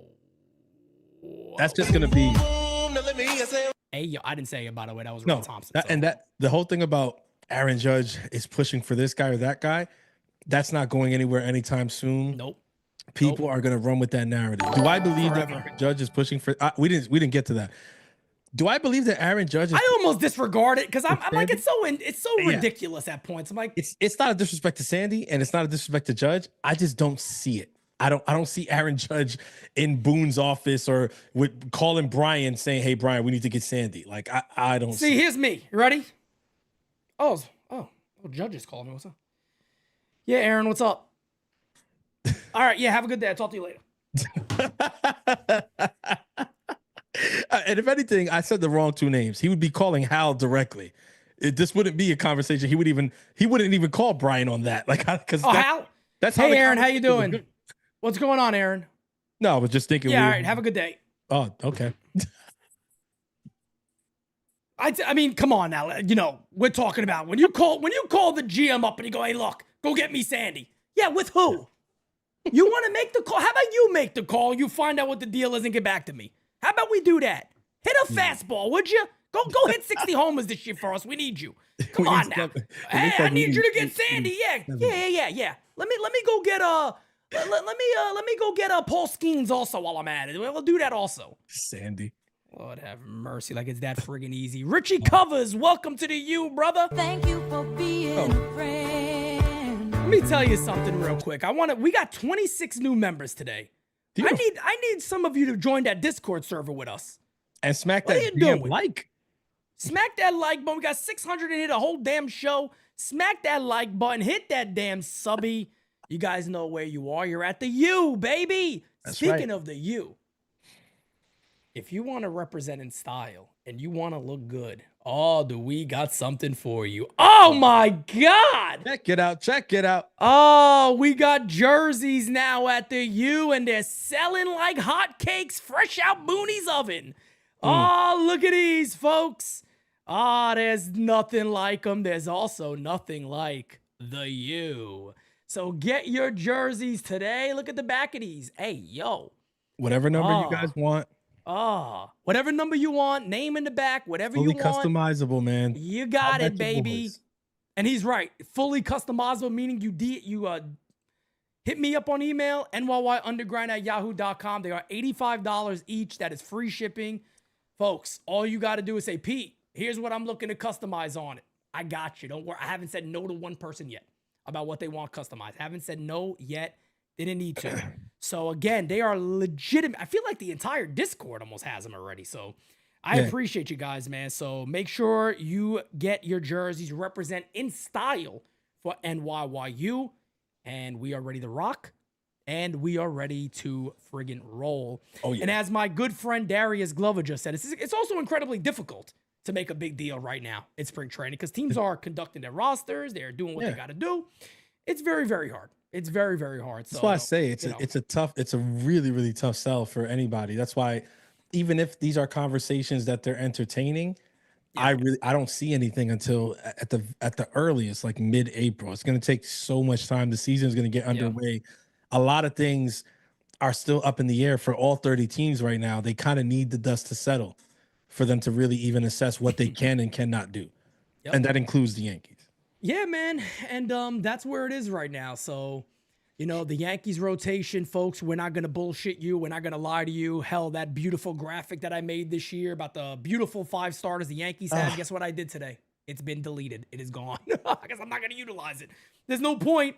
I am not going to utilize it. There's nothing to put there anymore. It is done and over. We know we're not expecting our good friend Louis Hill back until probably July, the earliest. We've been saying August here, which is kind of what I still feel. Yeah. Clark Schmidt, we don't know. So, hell, I mean, you might be looking at a rotation for a knock on wood. I don't even want to say it, but you could be looking at a rotation maybe that could end up being Fried, Rodon, Marcus Stroman, Carlos Carrasco, and Will Warren. I mean, there's a slight possibility that's the case. And we still have how many days to opening day? What is today? The 9th? Today's the 9th. What is the opening day? 27th. So it's 18 days. 18 days. Yep. 18 days away. A lot could happen. A lot could happen in 18 days, folks. It's also what we've been saying before. A lot can happen over the course of the season. I mean, that's right. And I'm praying to God for this every single night. If Louis Hill's recovery goes well and things are looking good and he gets his rehab stuff in and he looks good and he is able to come back, towards the back end of July, that's something where the Yankees are going to look at it and fans get annoyed with this all the time, but they are going to look at it and say getting Louis Hill back in the rotation is as if we traded for an ace. Like it's as if we traded for a top line starter. We're adding him to a rotation now. Hector Gomez also just said the Yankees are interested in Sandy.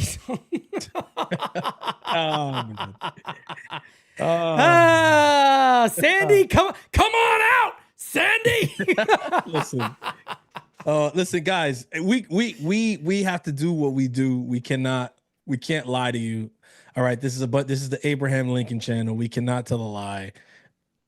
We don't know. We don't know about it. We don't know about this. This Sandy stuff. Everybody here. Yeah. Look, let me tell you something about the level of talent Sandy is. If there's some magic that ever happened, and none of us here would give a shit who the Yankees dealt. And I hate saying that, but I don't think anybody would be, oh my God, I can't believe it.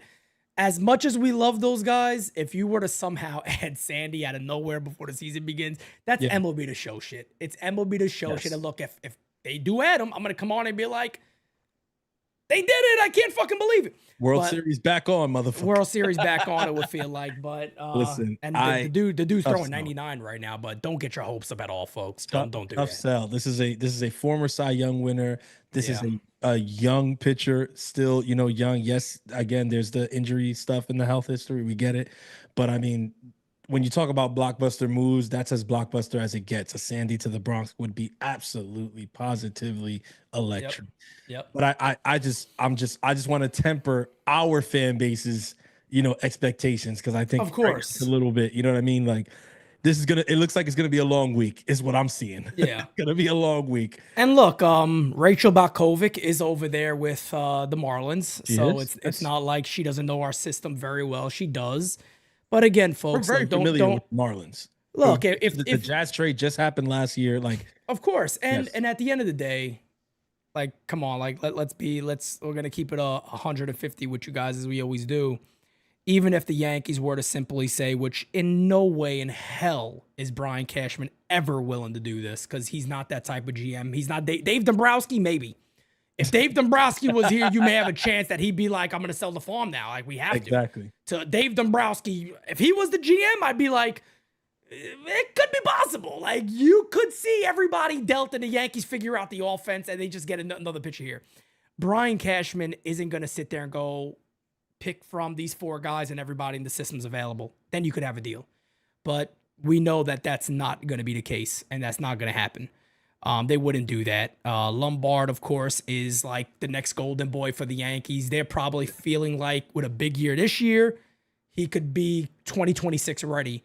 And it's obvious they're really pushing this kid to be the next big thing for the Yankees. So without a lot of those names being available, what the hell's the possibility of it happening? Tony Rivera says, the hell with it. Let's just focus on March 29th and that buffet. No injuries there. We hope. We hope. we hope no injuries there, because that food is so good you might eat a little too quick. So take it easy. Be careful getting up to the Audi Club. Be careful when you're in there. You know what I'm saying? There's some people with sugar problems, cholesterol problems. Be careful. We don't want no injuries that day. Okay. You eat the minute you get in there until the end of the seventh inning. You could just keep stuff in your face if that's what you want. So if you want to do that, enjoy yourself, have a good time. But I know I'm going to have a great time with this community. We sold it out. We sold it out. The fastest event we ever sold out. And we didn't have Juan Soto on the team. Take that, Juan. Take that. You wanted to take credit for us selling it out. Take credit now, baby. Listen. You brought up Juan. His interview came out today. I'll be at Port St. Lucie, you son of a bitch. I'll come there, Juan. I just wanted to. I love you. Wanted to say with Soto that interview. A lot of people were waiting for it, anxiously waiting, stuff like that. I will say, man, he spoke really well. He spoke really well about the New York Yankees. Tell us some highlights. Give us some highlights of it. So I'll start with the Yankees. I think he spoke glowingly about the organization. I mean, he said that the moment he got traded there, it didn't even really dawn on him. He's like, okay, I got traded to the Yankees. Okay, cool. Like he was playing PlayStation. Some people texted him or whatever. He said he went to sleep. The next day, he woke up and said, wait a minute. Like I'm I'm gonna be a Yankee. Like I'm going to the New York Yankees. Like that's wild. And he said it. He's like, I mean, you know, it's an A1 organization. They're the top. They're like, I mean, it's crazy. And I know it's not going to be endearing to Mets fans because he is a Met for the next 15 years, but it doesn't matter. He's their guy now. But he spoke very glowingly about the Yankees and about what it felt like to get traded there and to come here, to feel the love, to feel everything from the fans and everything. And, you know, he spoke about also hoping to transfer that energy to Citi Field. I'm gonna come right out and say, Juan, I don't know. It could be a tough sell. I don't know. I wish you the best though. But yeah, that's what he wants. He didn't name the team that apparently offered more money than the Mets. Everybody was kind of waiting for that. That moment kind of comes and goes. He says, yeah, there was a team that offered more. The guys ask him, they say, well, can you say which team? And he said, nah, I'm not trying to, you know, do that to that. You know, I don't want those problems. I think my best guess, and a lot of people jumped to the Dodgers and they said, well, it had to be the Dodgers, right? They put a crazy amount and just deferred all of it. I think Soto's too smart to consider an offer that was deferred heavily as more money than the Mets, because in real dollars, it's not. And I'm sure him and Scott Boras had those conversations. I think if he said there was a team that offered more money, then there was a team that probably offered more than the guaranteed 765 that he signed with the Mets. And if I had to guess, I would say it was Toronto. That's what I would say too. Yeah, I think Toronto would definitely be that club. It felt like it was Toronto. If you hear the way he spoke about it, was basically why he didn't take that deal is because he was saying, he's like, what was important to me, even going back to the Nationals offer of 440. What was I heard him talk about that. If they signed everybody, all those guys, he would have stayed with the Nationals back then. Yeah. He said he said I would have even taken less to stay. If Bryce stayed, if Rendon stayed, if Trey Turner stayed, like if you were keeping those guys, like, yeah, I might have even taken less to stay there. But you're talking about signing me here long term after you let all these guys leave. And then it's like, well, I'm signing here with what? I mean, the owner's selling the team. Like, so I'm gonna be here with what? Like, I care about the next 15 years if I'm gonna commit to this place for 15 years. And I don't know what I'm committing to here. He also brings it up again when he talks about the team that apparently offered more. And he didn't say, again, he didn't name the team, but when he spoke about it, he's like, look, what's important to me is, you know, I sat down with Scott and literally we evaluated these, you know, farm systems and you know, basically the sustainability of the teams winning and having a chance to compete. And which we did hear about. Yeah, that was really important to him. And when you look at it, to me, it's like, that doesn't sound like the Dodgers. You don't sit there and look at the Dodgers and say, well, I don't know about this team's ability to compete over the next couple of years. They have the best ability to compete over the next couple of years. You look at the Mets, it's like, yeah, a ton of reason to be excited. Some people would say, oh, maybe a lot of Mets fans were saying that initially, well, he looked at the Yankees and chose the Mets because we have the better shot over the next couple. Yeah. No, he didn't say that at all. He spoke glowingly about the Yankees and glowingly about their ability to compete and how much they competed while he was there. They competed before he got there and will continue to compete after he's gone. When he said that, to me, it sounded like he was talking about Toronto. And he's like, I don't know if that team is, I don't know what that team's going to look like in 2 years. I don't know what that team. No, it makes sense. It does feel like if it was any team, it would have been them. Because I don't think it would be Boston either, because Boston has a phenomenal minor league system, and they are going to be a very good team over the next couple of years. And so adding Soto now, shit. I remember I said it. I was like, man, Soto put up fucking numbers in Fenway, and that team will be a nasty team for years to come with what they have coming. They wouldn't have to make trades or nothing. Like, they could just sit back and let shit roll and maybe get a pitcher if they wanted to, but they could be an absolutely nasty team. Poppy had you know, Boston had Big Poppy vouching for them, so you know he was in Soto's ear telling them, hey, like, look, they're gonna do this, they got this guy, they got that. Like, he was well aware. Of course. It's like, so when you look at it, process of elimination, he said the 5 last teams were LA, Toronto, Boston, and both New York teams.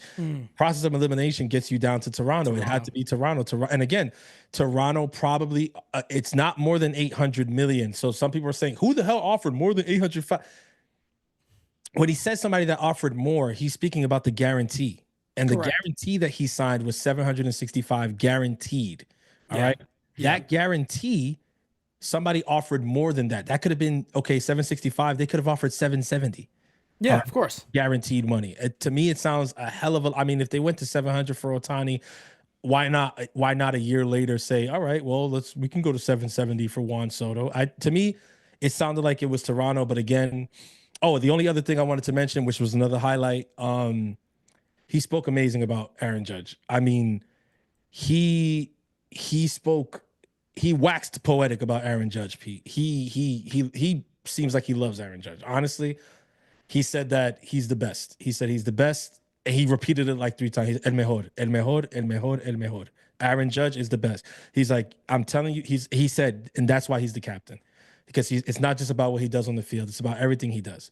He's the captain on and off the field. He's everything. He said that he was one of the first people that reached out when the trade was made official. And he said from the immediately, once the trade was made official, Aaron Judge was trying to like bring him in the fold, include him in everything. He said immediately that like you could tell like him, Stanton, Gerrit Cole was one of the first people to reach out. I loved when he said that because like you don't even, like me at least, I don't think of Gerrit like the kind of guy to like pick up his phone. Let me text Juan Soto in the Kermit. Right. I was like, Gerrit Cole texted him. He said that immediately the Yankees tried to include him in their family, and he felt it. He was like, it was so much so that he was like, I even felt awkward. Like, I mean, like you're inviting me to come here. Like I just got traded here. Like I don't really know anybody. Like, I don't know. And they're like, nah, forget about that. Just come. We'll be down in Tampa from January. You got to come. He's like, and I was in DR. I was like, damn, I don't know. Whatever. And he's like, no, he said they tried and involved him. And he spoke really highly about the vibe. And it kind of confused me, bro, because my whole thing recently has been like, I mean, I look at the Mets vibe, and to me, that right now, that seems more like him. What I'm seeing, it does. The dugout stuff, it seems more like him. It does. But in listening to what he was saying, it was like, nah. He's like, bro, this was a family vibe, and this was a very driven team, motivated. And from the moment that I got there, every one of us in that room knew this is World Series or bust. Like we are going to the World Series. We are going to win the World Series. That is our goal. And he said that was my goal. That was Judge's goal. That was everybody's goal from the last player on the bench to the first trainer you saw in the morning. Everybody was on the same page, fighting for that. You could tell the feeling and everything was to win. So when I heard that, it did kind of make me feel a little bit better about my Yankees. Because I got to be honest, with the way that shit played out, it wasn't feeling too good. No, man. And look, nobody's ever going to make me hate Juan Soto. Ever. Agreed. Nobody's ever going to make me hate this guy as a player. That's why I said I get mad when Yankee fans want to talk about, oh, look at the defense he had for us. Shut up. Nobody was complaining about that during. Nobody. Stop it. The guy is and he is a big loss. I don't care how you want to see that. He is a major loss. Yeah. Did he mention anything about this? Because there was the rumor out that he probably didn't talk about this, I don't think, but then again, you watched it and I didn't. That his mother's, there's a rumor out there now that said his mother convinced him to sign with the Mets. That he was leaning Yankees and everybody else was leaning Yankees in the family, but his mother was pushing the Mets. This could, again, just be some more baloney and bullshit out there because, look, from things that we've heard and we know, the Mets were the likely team back in August. So... Listen, I don't know how much truth there was to something like that. He cleared up a lot of rumors, but that particular one wasn't one of them. And the reason that I don't think they asked the question is because this was recorded earlier. Like that rumor is a recent one about the It's mom. a recent one, about the mom, that the mom really convinced him to go with the Mets when everybody else, including himself, were like, no, Yankees. Yeah, I think that was a recent thing. So they didn't ask that. They would have, because like they're very similar to us in that regard, that they're not afraid to ask anything because they asked about a lot of the other rumors that were out there. Right. They didn't ask that, but what I will say in that regard, Gato was listening to the interview with me, and she was like, I mean, one thing that comes through really clear with him is Soto's like he's like a big mama's boy, and she wasn't saying it like a knock. She was saying of course. It's very clear like how much the family thing is not. It's not a joke. Like it's not a shtick. It's not an act. Like his family really means the absolute world to him. When he got the call that he was being called up by the Nationals, most players, their first call is dad. His first call was his mom. His mom was his first call. Like it's and he spoke about her and everything like that. Whatever, he spoke about her a lot. So I mean, the stuff about, oh, his mom's getting a stipend, all that stuff, whatever. Yeah, like that shit would make a big deal. And I think that was another thing I wanted to say. When you hear how he speaks about the contract that he did ultimately sign with the Mets, guys, it wasn't. Again, we said it all the time. People like to make it look like it was this $5 million difference between the Mets and the Yankees. It wasn't just that. It was a lot more than that. And when you listen to him speak about it, you can tell that overall he got a way better contract from the Mets than what the Yankees were offering. Yeah. And it's not just money, it's other things that are included. And he didn't name a lot of stuff, but you can tell that there's a lot to that Juan Soto contract that we're not privy to that means a lot to him. And it has to do with maybe not even him as much. It has to do with the family, the dad, the mom. But he dispelled all that bullshit that came out about the Yankees. They asked him. They was like, what about the thing about the security, whatever? He's like, false. He's like, what about which we were told, by the way, that was false. Yeah. He's like, what about the rumor that you asked for a suite in Yankee Stadium? He's like, false. I never asked for that. Whatever. Now, again, could you sit there and say, well, he's saying he didn't ask for it, but did Scott Boras ask for it? I mean, you could play that game. And he could have. And Scott could have. Yeah. Scott could have done it. Scott does stuff like that for himself. could've. He tries to get the best everything he can get for his player. And Yeah. he could have. But he said that Scott, because they also asked him, well, how involved were you with the details of like the contract and stuff like that? Like, because a lot of players just, they say that they let the agents handle all of that. And then they say, just call me with the final offers. Soto was like, no. He said, I was involved with every single detail. I wanted to be involved with every single detail. So it's like, I don't know. Did he ask for a suite at Yankees? I don't know. Honestly, I don't know. I think it came down to comfort and the better contract. And I think the most important thing to him, more important than being a Yankee or whatever, I think the most important thing was what we said all last year. yeah. New York. He loves. Yeah, New York. he wasn't going to leave New York. He wasn't going to leave At New all. York. It was going to take a lot for him to leave New York, and that was it. And I think at the end of the day, when he basically said, "Look, I want to be in New York. I'm going to take the best contract that keeps me here." That's what he did. He took the better contract offered by a New York team. It just so happens that it wasn't us. Yep, no doubt about it. Well, it is what it is. We got to move on, and that's it. Super chat here, and this is a good one for us. Feedy was traded to St. Louis last year, so he's a Cardinal, not a Chicago White Sox no more. My bad on that one, guys. It's funny when he said that. I do remember that now that he is a Cardinal. So $7.5 million. Or St. Louis looking to move money. Just saying, I don't know. Could make even more sense with him being a St. Louis Cardinal. The Yankees could work something out on that one, but who knows? Bart Simpson says, Francis, fire hat. Did Pastor Cashman give it to you? Pastor Cashman did not give me this hat. My brother-in-law gave me this hat. It wasn't his brother-in-law, right? Okay. But not Pastor Cashman. Wow. Well, what an episode this was. Holy shit. So much to cover. We didn't even talk about the Rays are apparently now being forced to sell the Tampa Bay Rays. I don't know if you guys heard this story yet, but Rays owner Stu Sternberg is facing pressure from fellow owners to sell the team. Hal's probably definitely one of those that is certainly pushing on something like that because man, they're kind of being forced to sell that club potentially. We'll see where that actually goes, but look, folks, it's March 9th. It's going to be March 10th in about 45 minutes. Baseball season is a very long one. We'll see what happens with the Yankees. Things do not look sexy right now. There's no way to flip the Gerrit Cole news. It's not good news. It's just that simple. But it is a long year. We don't know what could happen, and we'll go from there. We'll see what happens with this club. It is a very, very long year, and a lot of stuff could happen. I can promise you one thing. The way the club looks right now is more than likely not going to be what it looks like towards the end of the season. I agree with that. The only thing I will say to you, 500 plus in me. I mean, this episode has been nuts. Numbers, I've been looking at the number. I mean, you guys have been absolutely amazing as always. Chat on fire. Like and subscribe if you're not subbed to the U. If this was your first time watching the U, sub, man. This is what we do, man. We bring great content to you literally all week long. Every single day we're offering you something. But what I will say about the team, for those who want to write it off, don't write them off just yet. All right. Agreed. What Pete said is not it's not just a saying. Baseball season is the longest season, and so many different things can happen. We don't know. How many times in the past have we seen a team with an offense that nobody spoke about going into the year have an amazing offensive year? You just don't know.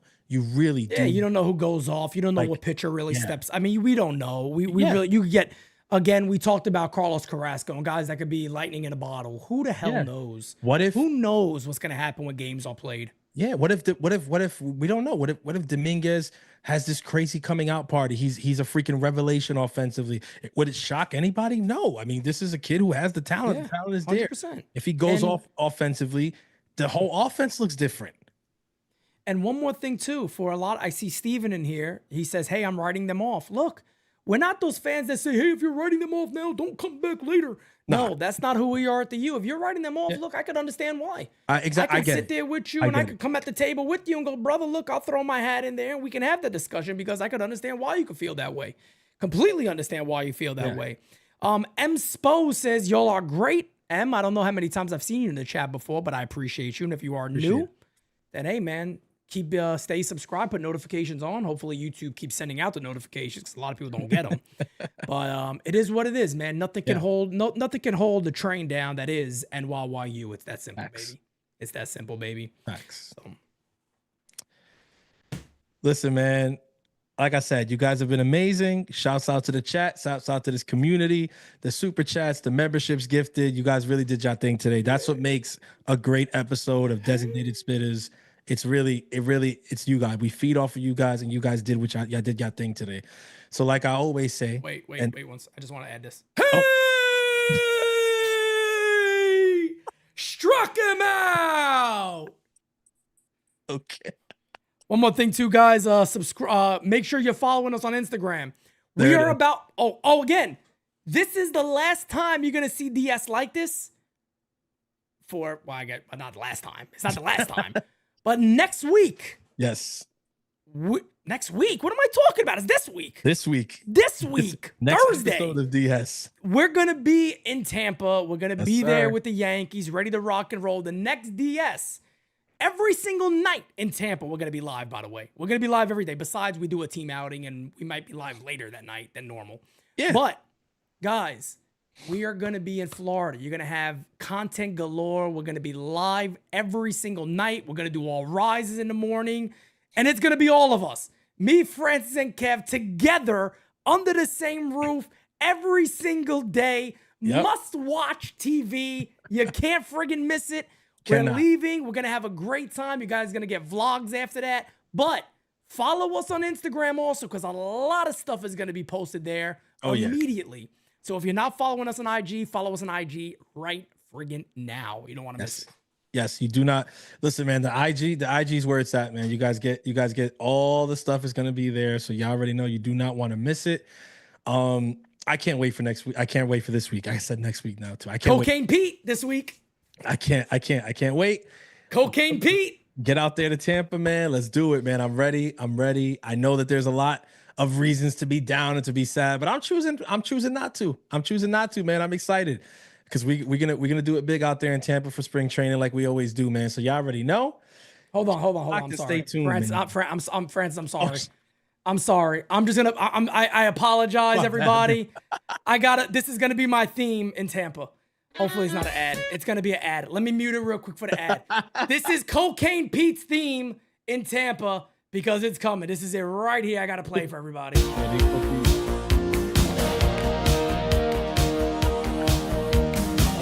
I can already see the block. You see it already? I see it already. Oh, you can see it already. We're gonna shake it off. Let me fast forward it. Come on, let's get to it.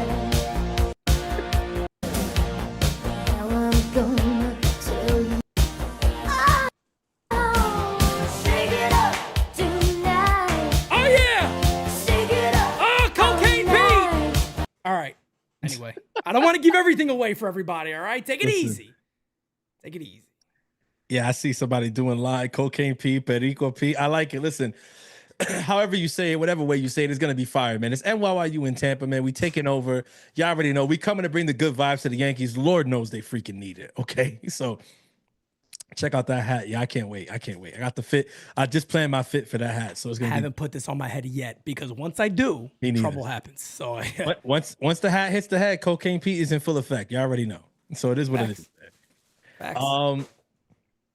But yeah, man, like and subscribe. Tell a friend to tell a friend. Tell your grandmothers. Tell your mother. Tell everybody, man. Subscribe to the U, the best, absolute best, A1, los mejores in Yankees content, man. We do it big. We do it for you, the fan. Real talk for the real fan is not just a slogan. It's a way of life. That's what we do here. So like I always say at the end of DS, keep it locked and stay tuned because you bet your MF and ass that next week's episode will be the best episode. Ooh, and you know we never come whack on a designated Spittaz track. Until next time, ladies and gentlemen, we out. Next time we all see you together, it'll be in Tampa. Peace out, guys. Sir. See you next time. We got it next. That's how you finesse. We come for they next. We come to collect. Did it all on my own, yeah. When it brought it back home, yeah. Now they calling my phone, yeah. But I'm all in my zone. They not a threat. Tell them reset. When they at they best. We still not impressed. Did it all on my own, yeah. When it brought it back home, yeah. Bought a watch with the stones, yeah. Caught them watching my throne, yeah. Ain't no one doing the shit that we doing. Ain't nobody moving the way that we moving.